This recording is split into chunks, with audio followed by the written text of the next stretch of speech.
మూడేళ్లలో కాళేశ్వరం కూలేశ్వరం అయిందని రేవంత్ రెడ్డి గారు మాట్లాడుతున్నారు. దాని మీద ఏమంటారు మేడం? రేవంత్ రెడ్డి పాలన కుప్పగూలింది. రేవంత్ రెడ్డి అసమర్థత కనిపించింది. రేవంత్ రెడ్డి చేతగానితనం కనిపించింది. అబద్ధాల కాంగ్రెస్ అసలు రూపము తెలంగాణ ప్రజలకు కనపడ్డది. మూడేళ్లలో జరిగింది ఏంటంటే హామీలు ఇచ్చి అబద్ధపు హామీలు ఇచ్చి 420 హామీలు ఇచ్చి 6 గ్యారంటీల పేరుతో హామీలు ఇచ్చి అధికారంలోకి వచ్చి కేసీఆర్ గారు కొనసాగించినటువంటి పథకాలను కొనసాగించలేనటువంటి నిస్సహాయత, అసహాయత, అసమర్థత, చేతగానితనం, చవటతనం స్పష్టంగా కనబడుతుంది దద్దమ్మ ప్రభుత్వంలో. ఎస్, ఖచ్చితంగా అనాల్సిందే. ఎందుకంటే కేసీఆర్ గారు ఒక రాష్ట్ర సాధకులు, ఆయన్ని పట్టుకొని అవమానిస్తారు, ఆయన పట్టుకొని సావు లేదంటారు, సావుమంటారు, కాళేశ్వరంలో దూకి సావుమంటారు. రేవంత్ రెడ్డి గారికి నోటికి ఎంత వస్తే అంత మాట్లాడతాడు. ఇదెక్కడ దుర్మార్గం? హరీష్ రావు గారు స్పష్టంగా లెక్కలతో సహా మీ అబద్ధాలన్నీ మరి వివరించి చెప్పిండ్రు కదా.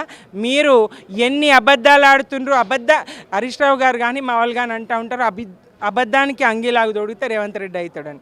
అంగీలాగు తొడిగితే కాదు, అబద్ధానికి ఒక ఆకారం వస్తే, అబద్ధానికి ఒక రూపం వస్తే, మొత్తం ప్రపంచంలో ఉన్నటువంటి అబద్ధం అంతా ఒక్క దగ్గరికి వస్తే అది రేవంత్ రెడ్డి అవుతారు, అది కాంగ్రెస్ ప్రభుత్వం అవుతుంది. అట్లా ఉన్నది వీళ్ళ పాలనా తీరు. కాళేశ్వరం విషయంలో అబద్ధమే. ఎంత చిల్లరగా చెప్తారు ఆయన. నల్లు వస్తే కదా బిందెలు నింపుకునేది, చెంబులు నింపుకునేది, ఇంట్లో ఉన్నాయని నింపుకునేదని. అయ్యా అక్కడ నీళ్ళు ఉన్నాయ్యా, లెక్కలు ఉన్నాయి, చూడండి. కళ్ళున్నాయా మీకు అసలు? కండ్లున్నాయా మీకు అసలు? ప్రజలకు ఉన్నాయి కళ్ళు. మీకున్నా లేకున్నా మీరు అబద్ధం చెప్పినా ప్రజలు చూస్తారు, మేధావులు చూస్తారు, తెలంగాణ ప్రజలు విజ్ఞులు, మరి అన్నీ చూస్తారు. అక్కడ నీళ్లున్నాయి, మీరు ఎత్తిపోయలేని అసమర్థత ఉన్నది, చేతగానితనం ఉన్నది. మీరు కరెంటు బిల్లుకు భయపడతా ఉన్నారా? కేసీఆర్ గారికి పేరు వస్తుందని భయపడుతున్నారా? రేపు పంట పండితే కొనాల్సి వస్తుందని భయపడుతున్నారా? మరి సాగు చేస్తే ఎరువులు ఇవ్వాల్సి వస్తుందని భయపడుతున్నారా? మీ భయం ఏమిటి? ఎందుకు నీళ్లు ఎత్తిపోయారు? ఎందుకు కరువు నివారణ చర్యలు చేపట్టరు? ఎందుకు తాగునీటికి ఇబ్బంది కలగకుండా, తాగునీటి ఎద్దడి కలగకుండా ముందస్తు చర్యలు చేపట్టరు? మరి సముద్రం పాలు కాదు, బాబు పాలు, ఏపీ పాలు చేస్తాడు నీళ్ళన్నీ, గోదావరి నీళ్ళన్నీ ఏపీ పాలు చేస్తాడు. ఎస్, మా కౌలు రోధించిండ్రు, దుఃఖపడ్డారు. తలాపున పారుతుంది గోదావరి, మా సేను మా సెలుక ఎడారి, తెలంగాణ రైతు బతుకు అమాసా, ఈ ఆంధ్ర బాబు చేస్తుండు తమాషా. నాటి నుండి ఉమ్మడి రాష్ట్రం ఆంధ్రప్రదేశ్లో తెలంగాణ ఉన్న భాగమైనప్పటి నుండి నేటి వరకు ఈ కాంగ్రెస్ పాలనలో కూడా 9.5 సంవత్సరాలు మా నీళ్ళని మేము మలుపుకున్నాం, పారించుకున్నాం, పడావు పడ్డటువంటి భూములన్నీ పంట చేలుగా మార్చుకున్నాం. గోదావరి కృష్ణమ్మలు మన బీళ్లకు మల్లాలే, పచ్చని మాగాణాల్లో పసిడి సిరులు పండాలే, సుఖశాంతుల తెలంగాణ సుభిక్షంగా ఉండాలే, స్వరాష్ట్రమై తెలంగాణ స్వర్ణయుగం కావాలే. ఎస్, కేసీఆర్ గారు ఉద్యమకాలపు ఈ ఆకాంక్షను నిజం చేసి చూపించిండ్రు. స్వర్ణయుగంగా ఆయన పాలన కాలం ఉండింది. ప్రజలకు ఆ ఫలితాలు దక్కినాయి. పంట సాగు విస్తీర్ణం పెరిగింది.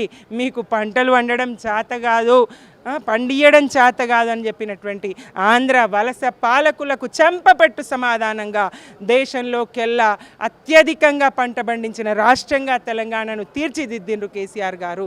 సంపద సృష్టించిండ్రు, ప్రజలకు పంచిండ్రు. అన్ని అబద్ధాలే. కాళేశ్వరం మీద అబద్ధాలే, అప్పుల మీద అబద్ధాలే. అభివృద్ధి మీద ఎందుకు మాట్లాడారయ్యా? 9.5 సంవత్సరాల అభివృద్ధి మీద మాట్లాడి దమ్ము ధైర్యం మీకున్నదా? అభివృద్ధి చేయడం చేతగాని మీకు కేసీఆర్ గారి పాలనలోని అభివృద్ధి మీద మాట్లాడే ఆ దమ్ము ధైర్యం మీకు ఎక్కడిది? మీరు ఆ స్థాయి కాదు అసలు.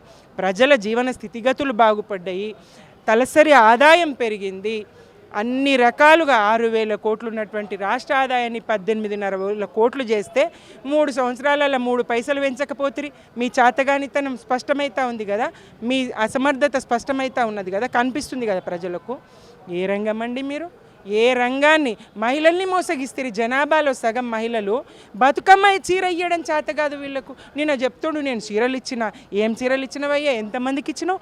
డ్వాక్రా మహిళలకు యూనిఫామ్ ఇచ్చినావు, అంతే కదా. సాధారణ పౌరులైనటువంటి మహిళలకు నువ్వేం చేసినావు?